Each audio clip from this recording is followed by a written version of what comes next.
So, in the last discussion we started with looking at evidences for descent with modification, and we looked at taxonomy / phylogeny. So, now we will be continuing with that discussion, and the first thing that we are going to talk about will be the universality in the basic organization of life. Now, what do I mean by that? So, for all known surviving organisms, the genetic information is always encoded as nucleic acids. Mostly it is DNA, but for some viruses it can be RNA. This genetic information in the DNA, and even if it is in the RNA, remember it has to be reverse transcribed to DNA, and this genetic information from the DNA is then transcribed into what are known as messenger RNAs. This information in the messenger RNA is then translated into amino acids, which are amino acid polymers, which are essentially proteins, and then the process of translation is always using ribosomes whose structure itself is highly conserved. Now think about it. We have millions of organisms known on this planet, and in all those organisms, with all that tremendous diversity that we have, you have exactly this process going on. Okay. How is that possible? What exactly can lead to such a thing? Now, one way of looking at it is simple, which is descent with modification. We say that the last common ancestor of all life forms, the so called last universal common ancestor LUCA, had all these properties, and because they are so fundamental, therefore, after that things have basically remained unchanged. However, whenever you are talking about an explanation, you should also think about alternate explanations. Now, what can be the potential alternate explanations for this? One potential alternate explanation is that maybe this is the only way to make life. There is no other way of making life. Okay. Now, unfortunately, this is a negative statement. There is no other way to make life, and that is why statements like these are logically very, very difficult to prove. In fact, they are unprovable. So, if we ever end up locating life on another planet, or if we ever end up locating a different kind of life on this planet, then we might end up saying that okay, there is another way of doing it. But until and unless we find such a way, we will never be able to prove conclusively that there is no other way of making life. Incidentally, if we end up getting a different way of making life, then that will say that look, multiple ways of making life are possible, and yet only one way of making life is what is here. That essentially will become a very, very strong support for descent with modification, right?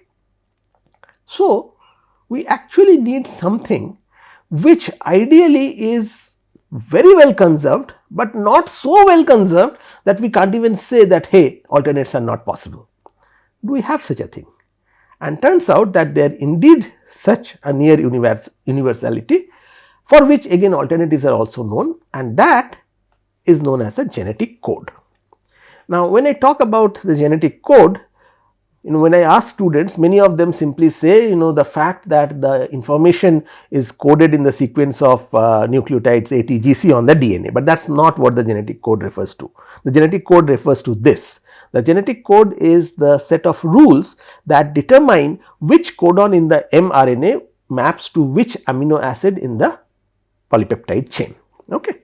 So, as we know that there are 64 triplets. So, we know that the codons are based on triplets, 3 nucleotides at a time, and there are 64, 4 into 4 into 4, 64 triplets possible, given that there are only 4 nucleotides, and we know that there are 20 amino acids. We know that 3 of those triplets do not code for anything, they are stop codons. The remaining 61 are assigned to 20 different amino acids as per the table that I am showing you on the right hand side. Now, here is the interesting part. If you have 20 amino acids and if you have these 61 codons and 3 stops, then there are 10 to the power 84 possible alternative code tables if each one of those 20 amino acids need to be assigned to at least one codon. 20 amino acids and the stop codons need to be assigned to at least one codon. Okay. Now, this number 10 to the power 84 is such a number for which we do not really have any reference. Okay. It is a large number, you can think about it, but how large is it? Do you know how large it is? Turns out that the estimated number of atoms in the observable universe is supposed to be between 10 to the power 80 to 10 to the power 82, which means that the number of possible tables that we are talking about is between 100 to 10,000 times larger than the number of atoms in the estimated in the observable universe, right. So, without putting too fine a point in it, that is a very, very, very large number, and yet out of that extremely high numbers, it is just one code and one few little variants here and there that we see across all organisms. Okay. So, again the question is, where did this arise? How is it possible? Okay. So, people have obviously given multiple possible reasons for this. So, one possibility is that there is some kind of chemical constraints because of which only one code is possible. So, for example, some people have ended up saying that if you have a codon on this side and the tRNA on the other, the tRNA has the amino acid, then that amino acid has to interact with the codon, and maybe there is some kind of a stereochemical interaction because of which only certain combinations of amino acids and codons are possible. Now, number one, we do not know of any such thing.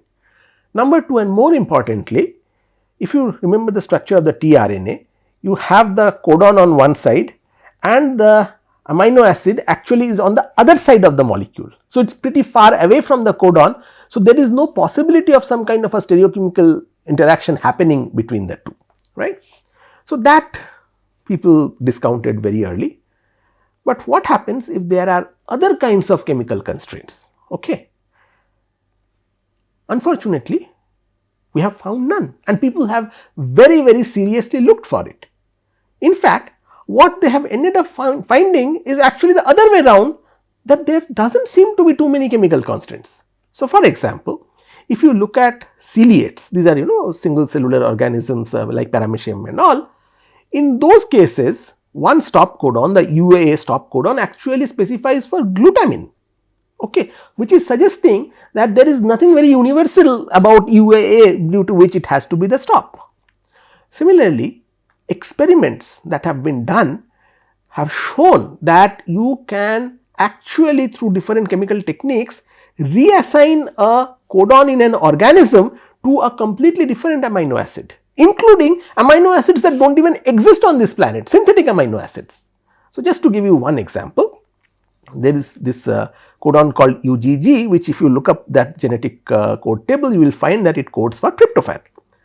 Now, in 2015, Hosel et al., they actually used some techniques to change that codon to code for a synthetic amino acid called thienopyrrole alanine in E. coli. Okay. So, in that particular organism, that entire every single protein which had the tryptophan, at all those proteins, for all those proteins, the tryptophan was actually replaced by this particular synthetic amino acid on its own. Basically, they produced synthetic E. coli which was able to do that. Similarly, the same thing was done in 2017 by Han et al. In mouse. So, E. coli is a simple organism, fine, E. coli can do many crazy things, but we are talking about a mouse, it is a mammal, and even in that case they were able to completely replace or rather reassign one codon to another amino acid. So, I am giving you the corresponding references. If interested, you can look it up on your own. However, the primary message over here is that there does not seem like any major chemical constraints in the genetic code. So, what is the other possibility? One other possibility was that okay, maybe there were many genetic codes that arose, and unfortunately the one code that we have now is the most optimal code for whatever reason, and because it is the most optimal code, that has been selected and everything else essentially has been selected out. So, they are invoking natural selection to be the primary reason. So, now the question is optimal according to what? Now, we know that in the genetic code the third base has what is known as a vowel, which basically means that you can change the third base in a triplet in a codon, and in many cases, not all, but in many cases you will still have the same amino acid being incorporated, which essentially means there is some amount of redundancy in the code, which is very important because mutations keep on happening all the time, and if there were no redundancy, then you would actually lead to the expression of the mutation all the time, which is bad.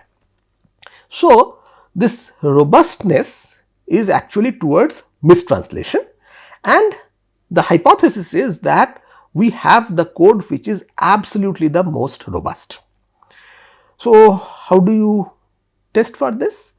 So, obviously it is very difficult to do it experimentally, but people have done all kinds of theory where they have asked that if we have other kinds of codes amongst, well, nobody could have studied all the 10 to the power 84, but some other codes, then are they going to be as robust as our code, or are they going to be more robust, or are they going to be less robust? In other words, does the code that we have, is it the most robust code that is possible?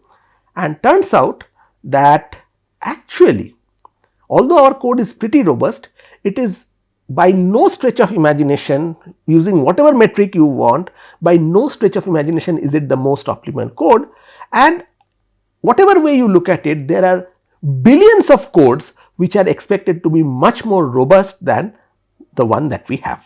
Okay. So, this suggests that this theory that the most optimal code is what has been selected probably is also not correct. Okay. So, that goes. So, what remains? Of course, what remains is the simple explanation of descent with modification from the last universal common ancestor. In other words, that this code is not very special. It just so happened that this code was there in the last universal common ancestor for all life forms, and therefore, this is the one that got frozen in the entire life, amongst the entire life of the world. Now, here I have to take a quick digression. So, if you remember, I have been saying that life has originated once or maybe a few times and not more than that, and I never really explained why I said so. So, that is coming from arguments like this, particularly related to the genetic code.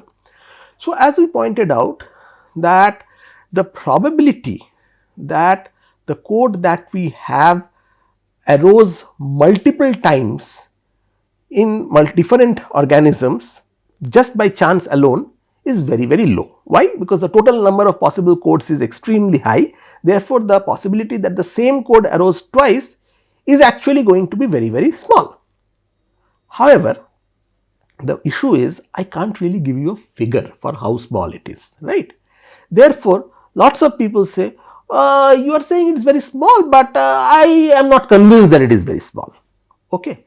Therefore, for such people, you have to say that okay, suppose it did not arise once, but suppose it arose twice.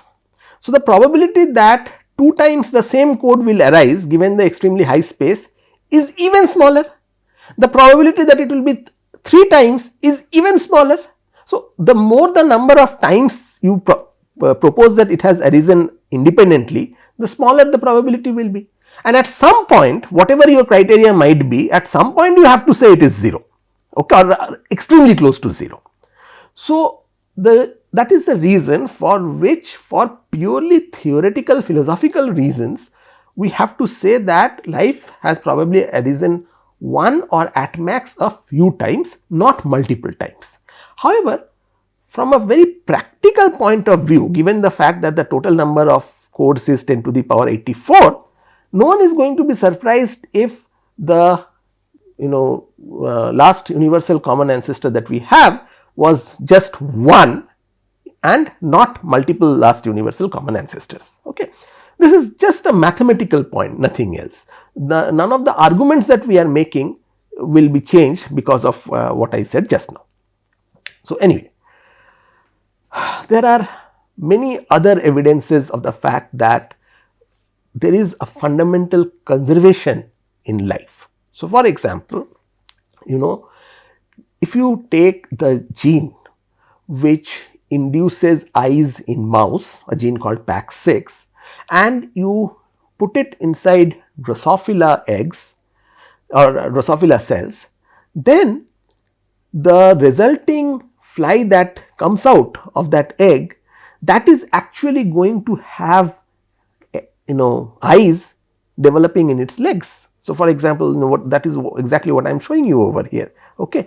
These are the stuffs that you are seeing over here. These things, these are actually eye cells which are coming out of the legs in a Drosophila, which basically means that this gene which makes eyes in mouse, even if you put it inside something as primitive as Drosophila, something as small as Drosophila, something as different as Drosophila, it is still capable of making the eyes.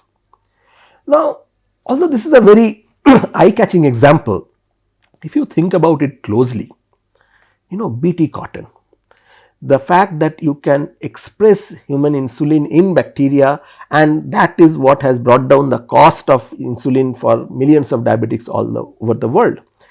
Pretty much every single miracle of recombinant DNA technology, all of which is possible because you can take the gene from one organism and express it in another. All that, think about it, what kind of a miracle it is going to be if life were to originate separately, right? But the fact that it is still happening shows us that life is fundamentally conserved, and the best explanation for why life is conserved is actually descent with modification. So, that is two lines of evidence. Now, we are going to talk about another very major line, the so called Darwinian homology. Now, in most books you are simply going to see this term as homology, but I will explain why I am calling it as Darwinian homology in a minute. So, suppose you have two organisms. Let us say we have a whale and we have a shark. Okay, so the one on the top is a whale, the one bottom is a shark. Now, both of them live in the water, both of them swim in the water, both of them need to move against the friction that is afforded by water, and therefore one can argue that the fact their bodies are very similar to each other is simply because of the function that is that they are performing. The fact that they are living in similar environment is what is dictating the similarity in their body shapes. So, this is what in biology is known as analogy, which is similarity in structure explained by similarity in function. However, suppose you have a situation where the structure is similar even though the functions are very, very different. That is what used to be called as homology in Darwin's time. Of course, Darwin did not call it as Darwinian homology, he simply called it homology, but that was the definition of homology at Darwin's time. The structures are the same, yet the functions are very different. However, nowadays the term homology has taken a slightly different meaning. In modern usage, homology refers to the fact that certain traits or certain characters are related by ancestry. Now, why am I making this distinction? Because right now, what is it that we are discussing? We are discussing what are the evidences in favor of descent with modification. Now, if we end up using homology in terms of ancestry relationship, then that means that we are taking descent with modification as a given, right? is ancestry and succession that essentially comes from the concept of descent with modification. So, if we use this modern usage of homology and show you those things, then we can't really claim that to be a proof in or evidence in favor of descent with modification. That problem did not exist for Darwin, because Darwin used homology in a very different way, and in his honor we are going to call it as Darwinian homology, which is basically similarity in structures, but difference in function. So, what I am showing you over here, this is a very classic textbook example of Darwinian homology in forelimbs of vertebrates, specifically tetrapods. So, if you look at the early tetrapods, the amphibians and all, so their body has, their forelimbs have a certain structure or certain way or certain plan. So, this bone, this is known as the humerus. So, after this bone there are two bones over here, they are known as radius and ulna, and after that there are a bunch of bones, these are known as first you have these bones, these are known as carpals, and then you have these bones, the one that forms our palms, these are known as metacarpals, and then you have the fingers, these are known as phalanges. Okay. So, if you look at the limbs of all tetrapods, okay, then different tetrapods limb is performing different function. So, the limb of a seal is used for swimming, so it has a flap like limb. The limb of a horse is used for running, so it has a rod like thing. Okay, the limb of a human is used for grasping, so its hand looks like the way my hand looks like. The limb of a bird is used for flying, the limb of a bat is used for flying. So, all these limbs are actually having very, very different purposes. Yet, if you look at their structure, they are always the same. One bone, two bone, multiple bone, multiple bone, multiple bone. Okay, humerus, radioulna, carpals, metacarpals, phalanges. Look at this, seals have the same plan, horses have the same plan. Now, okay, here it is, this is very interesting. So, if you look at the horses, you have the humerus, you have, so let me do this, you have the humerus, sorry, you have the humerus,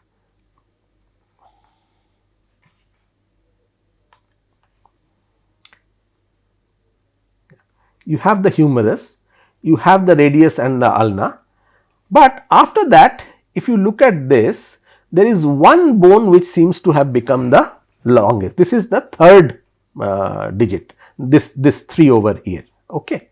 The other bones, they have either become smaller or in many cases they have completely disappeared, but this is in a full grown horse. If you look at when the horse is developing, you are actually going to see every single bone that you have in the tetrapod limb. Some of these bones are actually disappear during certain stages of development, which is why you have to say that all tetrapods have limbs with 5 digits at least at some stage in the development. Similarly, if you look at the birds, you see that it has digit 1, it has digit 2, it has digit 3, 4 and 5 are not there, but you look at when the bird is developing, 4 and 5 digits are actually there, which at some point essentially simply regress and disappear. So, here is the question, why should organs which have very different functions still have the same underlying structure? Now, think about it. If they have come from different sources, they originated separately and were put together separately, then from an engineering perspective, you do not really expect all of them to have the same structure. Yet, biologically when we see them, they do. So, the simplest way of explaining them is the same thing that we have been doing for everything else. You can simply say that, hey, look, there are no other way of making limbs. And in this particular case, we definitely know that is not true. Why? Because tetrapods are not the only guys with limbs. You also have insects with legs, you have spiders with legs, you have centipedes, millipedes, all of them have legs, even octopuses have legs, squids have legs, all those limbs have a very, very different structure. Therefore, saying that you can't make limbs in only this way, there is no other way, that is completely wrong, right. Therefore, this explanation goes. So, the only other explanation that stays is the explanation of descent with modification, which suggests that the ancestral form had this plan and subsequently the plan was not changed, it was simply modified to become something else, right. So, now we come to one of the strongest proofs in favor of descent with modification, which is the fossil records. So, actually in the context of the fossil records, there are multiple lines of proof. Now, remember, descent with modification is saying that these forms have essentially, one form has changed into another, the another form has changed into another, and so on and so forth. So, if this is the case, then for all the existing species, since they have come from other pre-existing species, you expect to find some fossils. Okay. So, for all the existing animals or organisms, you expect fossilized forms of their ancestors, and more importantly, whenever you are having, let us say, one group transitioning into another group, you expect, although today they are very distinct. So, for example, let us say reptiles are very distinct from birds today, but descent with modification suggests that this change was probably not a one step change, there probably was a slow change, and therefore you expect intermediate forms. So, if that be the case, you actually expect those transitional forms to be there in the fossil record. Now, although this expectation is correct, practically speaking, it is very difficult to get fossil records. Why?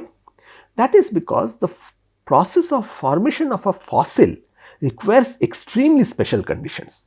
First of all, the organism has to die, and normally what happens when an organism dies, all kinds of parasites and insects and everything else, they just eat the body, and very soon the body is completely decomposed and no trace remains of it, right. So, obviously in those situations fossilization is not possible. So, first you need the organism to die, and then for whatever reason the dead body needs to get preserved extremely fast so that nobody else is able to eat it.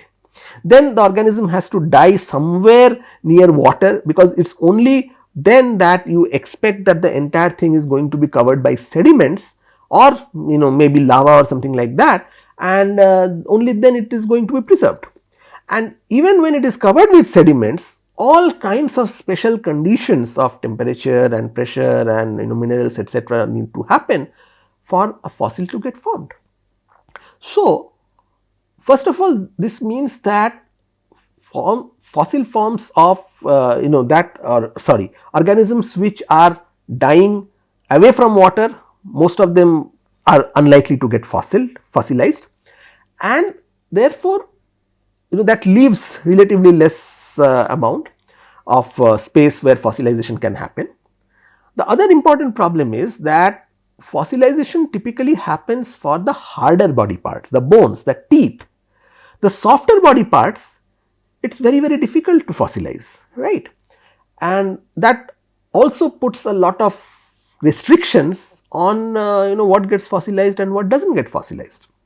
So, taken together, the formation of a fossil itself is a rare event, and after the fossil is formed, it is going to face all the forces that are operating in the earth's crust and in many cases under deep ocean, all of which are also can in principle end up breaking and disintegrating the fossil itself.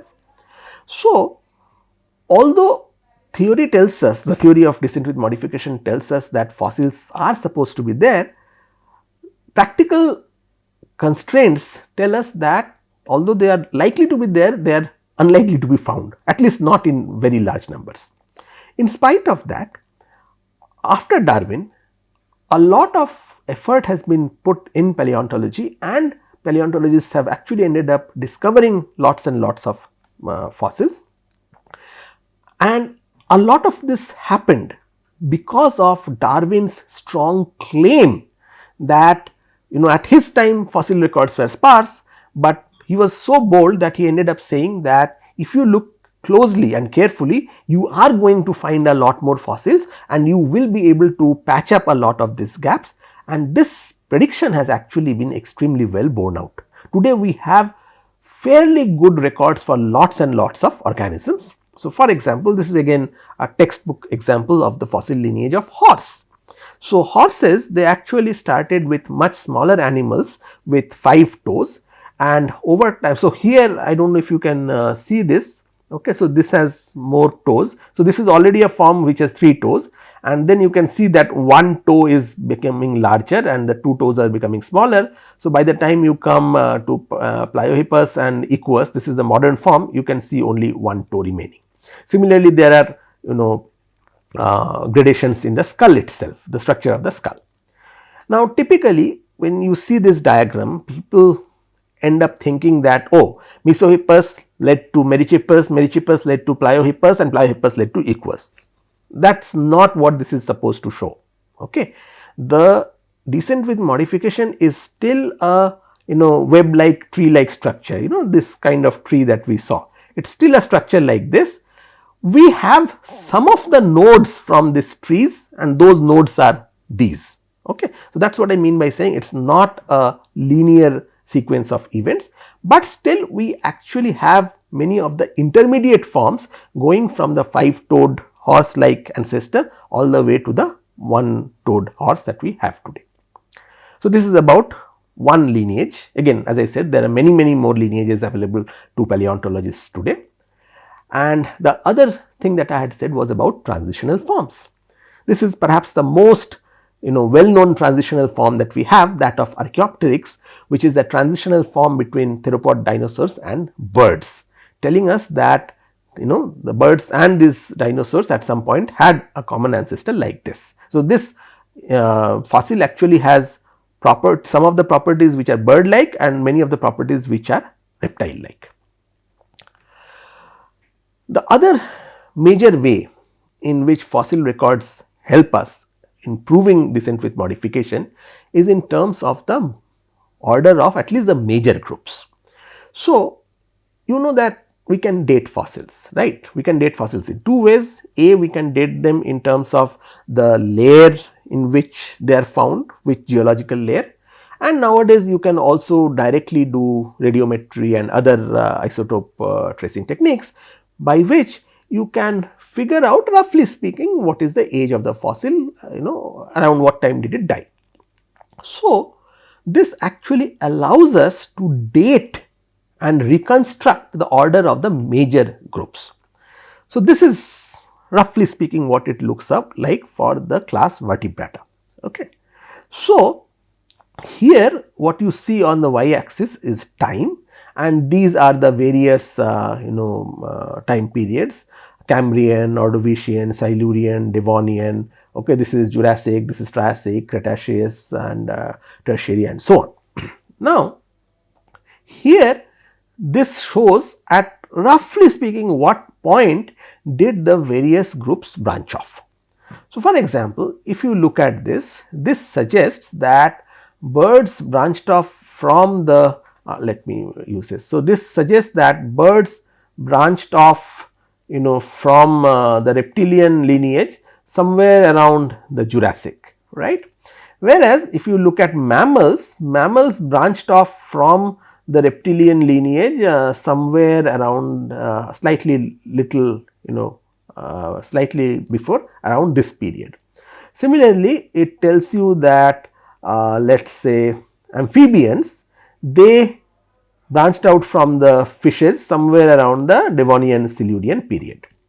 So, looking at this, what are you getting? You are getting an order in which the groups arose, right, based on fossil data. Now, remember, when we created those phylogenetic trees, we are also getting an order of which group deviated or which group branched off from the parent groups, roughly speaking, earlier, and which groups branched off later, right. So, from that we know that the amphibians were the first to branch off. Okay, the reptilians branched off after that. So you have an order over there. We know that the mammals, they ended up branching maybe a little before the birds. So you get an order from there, you get an order from here. These two orders need to match. If these two orders don't match, then we have an issue, right?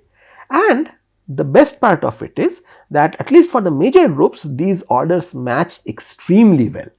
You are unlikely to find in the sense that till date nobody has ever found a mammal which, let us say, is older than an amphibian, or which, let us say, branched before the amphibians branched off. We do not have a mammal present in the period before which amphibians branched. Okay. So, that order that you are getting from these branchings, they are actually corresponding extremely well with whatever orders we are getting from our phylogenetic trees, which, remember, is coming from a very different set of informations. And this again allows us to put a lot of credence to the theory of descent with modification, because both these things are two different manifestations of descent with modifications, both of which are leading to the same information. So, what other observations do we have which is consistent with descent with modification? Actually the number is extremely large. We have already spent about 2 discussions on it. So, what I will do is I will quickly talk about 2-3 major lines of evidence. If you look at some of the references that I will share with you, you have way more number of evidences, way more lines of evidences for this. So, one of the line of evidences comes from our study of anatomy, those of what are known as vestigial structures. Now, traditionally vestigial structures were defined as organs which do not have a purpose in the body, which are non-functional. But the problem there is that if you say that something is non-functional, it is extremely difficult, if not impossible, for you to prove that it does not really have a function. Okay. And what today you think does not have a function, tomorrow somebody else might show that it has a function. So, for example, this appendix in humans, for a long time people thought that appendix is a completely vestigial organ, has no function, and it was in the textbooks as a prime example of vestigial organs. I mean, I read it when I was in my college, I was reading appendix as a vestigial organ. A few years back, they ended up showing that the appendix actually plays a very major role. What it does is that that inside our gut we have all kinds of bacteria, the so called gut bacteria. So, it turns out that the appendix serves as a repository, as a bank of those gut bacteria, such that due to some infection or maybe due to some antibiotics that you have taken, if all the gut bacteria in your gut dies off, they can be recolonized from the appendix. And people are obviously still debating this thing, they are still studying whether this is correct or not, but preliminary evidence looks like that that organ is not a vestigial organ at all. So, nowadays you have a more modern definition of a vestigial structure or a vestigial organ, which says that it is a less elaborate or a non-functional organ, okay, either less elaborate or non-functional, whatever, that is structurally or developmentally similar to a more elaborate organ in other organisms. Okay. So, sometimes it is non-functional, sometimes it might be functional, but definitely it is a much smaller, much less fancier version of something else that exists in another organism. So, just to give you an example, this is the undersurface of a snake, a boa constrictor to be more specific, and I do not know if you can see this or not, but let me show you. What you are seeing are the legs, okay, and these are the legs. Can you see them now? Okay, inside those blue circles. So, of course, a snake is a reptile, okay, or to be more specific, it is a reptile which is not supposed to have legs, it is a legless reptile, but yet developmentally speaking the legs are very much there, and if you actually cut open this leg and you study its structure, you will find that entire 1, 2, the humerus, radioulna, carpal, metacarpal, that entire structure is actually present inside that small little nub that you find on the underside of the boa constrictor. Similarly, goosebumps on human skin. So, you know that when we are shocked or when we are really aroused by for whatever reason, we get these things, these spots on the skin which are known as goosebumps. And why does that happen? That happens because we have these arrector pili muscles which are at the end of every single hair on our skin. Now, in birds and in many primates, whenever they are, let us say, threatened or anything, then these muscles, they end up, or whenever they are cold, for example, they end up constricting and the hair ends up standing on its self. So, basically the size of the fur, the depth of the fur increases quite a bit. That can increase the insulation of the body, so it helps as a mechanism to fight cold. That can also end up making it look bigger, such that it's used as an aggression related thing to frighten off potential predators or something else.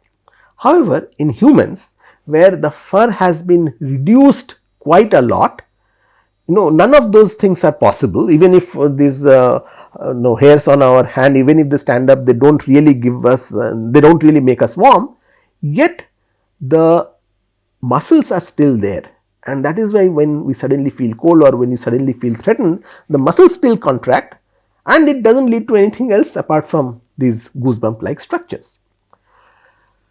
You have similar non-functional things at the level of your genome. So, there are certain non-protein coding DNA sequences whose structures are actually very similar to functional protein coding genes in other organisms. These are known as pseudogenes.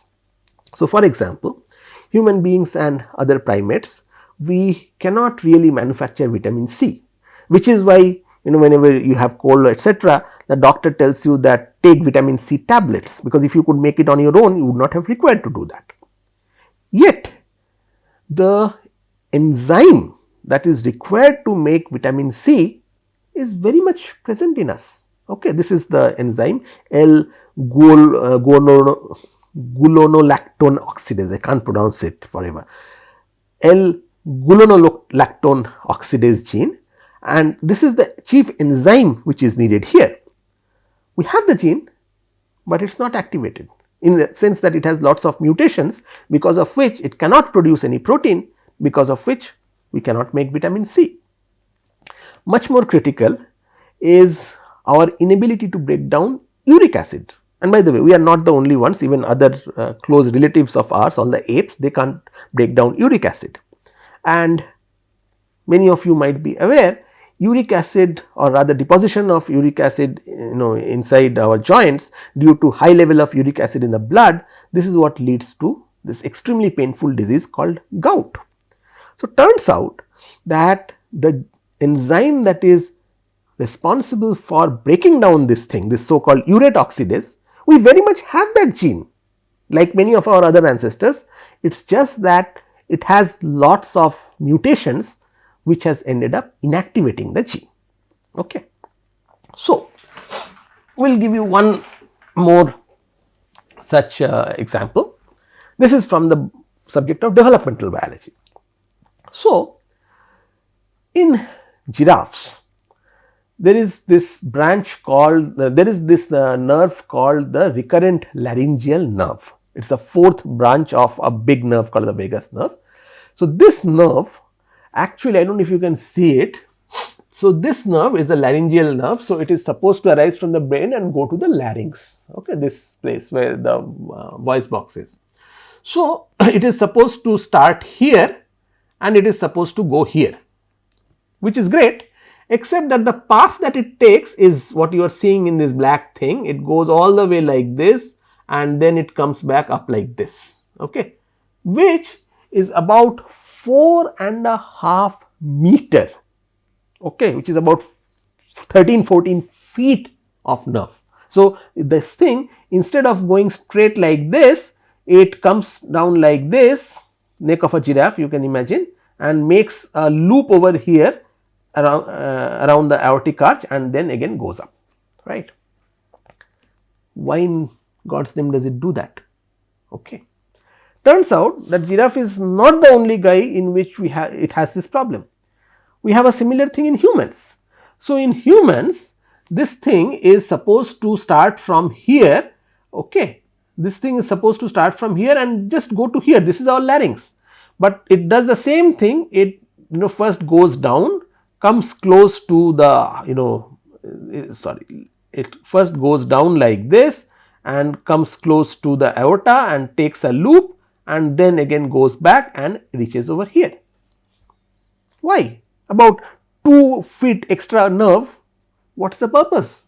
We have no idea. Now, by itself, these two observations, they seem to defy all logic. Why does the organism have such a design? And yet the reason for this design becomes very clear when you look at the ancestral state. Okay. So, this is a diagram that I have made. Sorry for the extreme poor quality of the diagram, but unfortunately when I am using this pen on this pad, it is very difficult to control this pen, but still I have tried my best. So, this is what happens in the fish. This is the ancestral form. So, in the fish you have the dorsal aorta, which is one of the blood vessels on the dorsal side. This is the ventral aorta, this is the blood vessel on the ventral side, and you have connections between them. Okay. So, there are 6 such connections, one as you can see over here, 1, 2, 3, 4, 5 and this is the 6th one. Okay. Now, this vagus nerve, this is the position of the vagus nerve. This is the first branch, this is the second branch, this is the third branch and this is the fourth branch. Okay. And this fourth branch is actually going behind the 6th arch, right. So, this one. Now, in the fish, this is a direct straight thing, okay, absolutely least path. However, due to evolution, what has happened is that this 6th thing in both humans and giraffes, this has actually traveled down a lot and this is now forming what is known as the aortic arch. This is forming something near the heart over here in this region. Now, all these organisms, the giraffes and the humans, we have not really been able to modify the position of the nerve. So, the nerve is coded in such a way such that it still follows that aortic arch and makes a loop and comes back to the equivalent of the larynx, and therefore, instead of this short straight path that you find over here, this actually makes all that entire detour and comes back. Okay. This is what we know because we have seen this happening developmentally. Now, why exactly should be there? Now, if you think about descent with modification, in which term I explain this entire thing, then this is explained very trivially. However, turns out that many people think that evolution hasn't really happened because the fantastic amount of complexity that we see, okay, that can only happen if there is an intelligent designer. So, if you remember, we talked about William Paley, right, when we were looking at the historic idea, who argued that if you find a watch, you assume that there has to be a watchmaker. Therefore, if you find that the bodies of organisms are so complex and so nicely made, that automatically says that there has to be a designer. Otherwise, how do you get such perfect plants? How do you get such perfect things as a well made organism? What these examples show you, the example of the pseudogene, the example of the vestigial organ, or the example of this extra nerve in the giraffe, is that in many cases organisms are not really designed very perfectly. Organisms have all kinds of oddities which makes no engineering sense, which is actually costly for the organism in many ways, right. I mean, think about it. For example, in human beings, our testicles hang outside, and if you have ever participated, if you are a male and if you have ever participated in a fight, you know what kind of a bad disadvantage that damn thing is, right? However, in spite of that, that thing is still there because that's the way evolution has made us, right? That's the way descent of with modification has taken us. So all the imperfections in the human body can get extremely well explained if you look at what happened in the ancestral forms or what kind of other benefits you are getting from those structures. However, intelligent design cannot really explain most of these oddities, most of these apparently purposeless features of organisms, which is why this entire line of evidence, coming from all these imperfections, is a very important set of evidences in the context of descent with modification. So, till this point we have talked about all the general lines of evidence for descent with modification. Now, please appreciate that for each one of these general lines that we talked about, taxonomy, fossil record and etc., you have many specific cases for various groups of organisms, okay. And therefore, it is not that we have one proof of descent with modification. You have a proof of descent with modification in the context of mammals. Within mammals, you have a proof in the context of humans, or in the context of horses, or in the context of any other set of organisms. So, it is probably a good idea for you to have a look at one group of organisms, and in the context of that group of organisms, look at everything, all the various lines of evidence that we talked about. Now, that is something that I am not going to cover in this lecture, but it is very much a part of this course. So, for this I will refer you to a video related to one such group of organisms, namely the cetaceans or the whales and the dolphins. So, this is the YouTube video that you need to see. It is a very nicely made video, lots of pictures of fossils, etc. And this is the end of this particular discussion, and we will meet again in the next discussion to ask the question that in spite of all these lines of evidences, in spite of that, lots of people still tend to have objections related to one aspect of evolution or the other. What might be the reasons for those objections, and what are the counters for those objections directly? What are the scientific mistakes that people often make while examining all these evidences, and what are the ways to counter them? Okay. See you in the next lecture.